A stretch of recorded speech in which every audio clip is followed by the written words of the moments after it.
Your forecast first from KARK4. Another unseasonably hot day across Arkansas today. High temperatures running as much as 10 to 12 degrees above where they should be for this time of year. All thanks to a big ridge of high pressure sitting right over Arkansas and points to the east. Meanwhile, we had nothing, and then we had a tropical depression, number 11. Tropical storm Imelda, now back to a tropical depression, bringing heavy rain to parts of southeast Texas. But could it be headed for Arkansas? We'll let you know in just a few minutes. Your forecast first for Little Rock.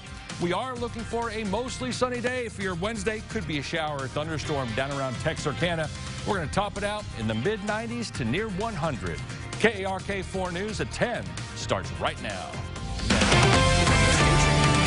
For local news that matters, this is KARK4 News at 10.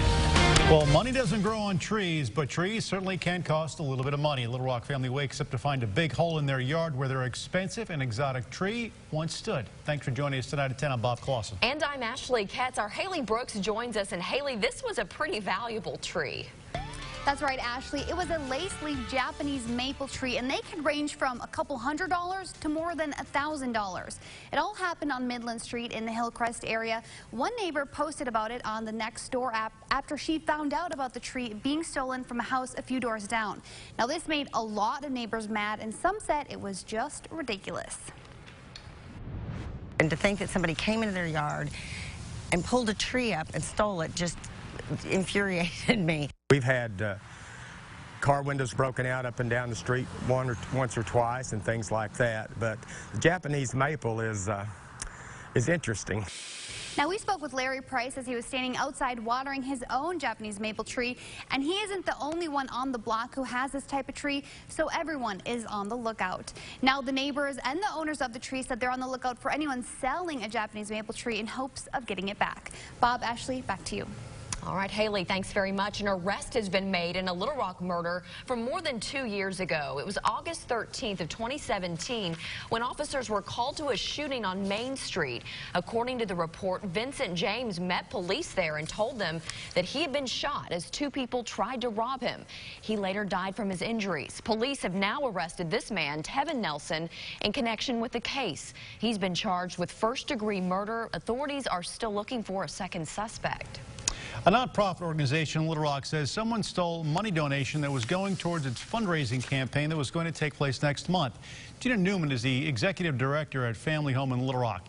She says that she noticed something out of the ordinary after the postman left on Monday rather. As she was looking through the mail, she says a letter from one of their corporate donors in Oklahoma City was open on the sides. That's when she realized someone stole the donation and then closed it back up. Well, it is terrible to steal, but these donations are so important to us because we will put them in our silent auction and our live auction, and that's where we make our money to operate so that we can maintain the home to be open. Newman says the donor is going to resend the donation. She filed a report with the postmaster inspector. They're going to be opening an investigation to figure out how this happened. Stealing mail, by the way, a felony. You can face jail time, if not prison time, a fine up to $250,000. A seventh person now has been confirmed dead in the U.S. related to a lung disease that was caused by vaping. A public health officer says the death was related to severe pulmonary injury associated with vaping. This comes out of California. It makes 2 deaths now reported in that state. Illinois, Indiana, Kansas, Minnesota, and Oregon have each reported a death from vaping. The Centers for Disease Control and Prevention and the Food and Drug Administration, along with state health departments, are investigating the outbreak. And back here at home, a Central Arkansas school district is cracking down on vapes inside classrooms. The Valonia superintendent says the police department will get involved if a student is found with the device. The school resource officer will then issue a citation. Punishment will then be up to the prosecutor's office. The district says it's become such a problem, they find vapes on campus once a day. We have confiscated vaping mechanisms from honor students, athletes, boys, girls, kids that are involved in activities, kids that aren't involved in activities. Parents will also be notified. Students over 18 will head to district court. So far, no citations have been issued. Arkansas's Attorney General Leslie Rutledge has announced the state's first youth vaping summits will be held on Monday, October 7th and 9th, adding that the use of e-cigarettes among teens and preteens has hit a fever pitch. Those summits are open to the public. It will provide information about the dangers of vaping and the current crisis claiming lives nationwide. The city of Conway committing a big chunk of change to make sure your kids are safe getting to school. Hundreds of thousands of dollars being pumped into fixing cracked sidewalks and old crosswalks. Orange barriers like these that you're about to see here will be seen more throughout the city as crews get the work done. They're even adding sidewalks in heavily foot-trafficked areas and ensuring that they are ADA compliant. The city says it's an investment in safety. Eliminating all the trip hazards and all the busted up sidewalks, making better intersection crosswalks. We're going to go about doing it because we know areas around the school, they use our pedestrian networks in a different way. The city encouraged you to call if you see something that needs to be fixed. New tonight, the Little Rock Board of Directors have approved an ordinance that will more effectively enforce rental inspections. The city passed the proposal just a few hours ago.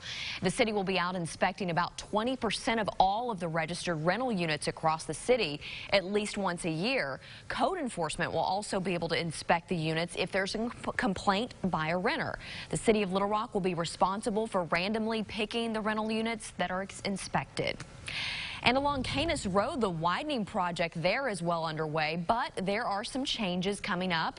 Beginning next week, the lanes on Kanis from Shackelford Road and Embassy Drive between those two will be shifted to the north side onto new pavement. The change in the traffic pattern is needed to begin the next phase of the street improvements.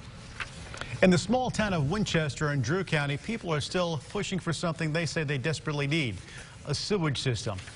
We could all agree with that.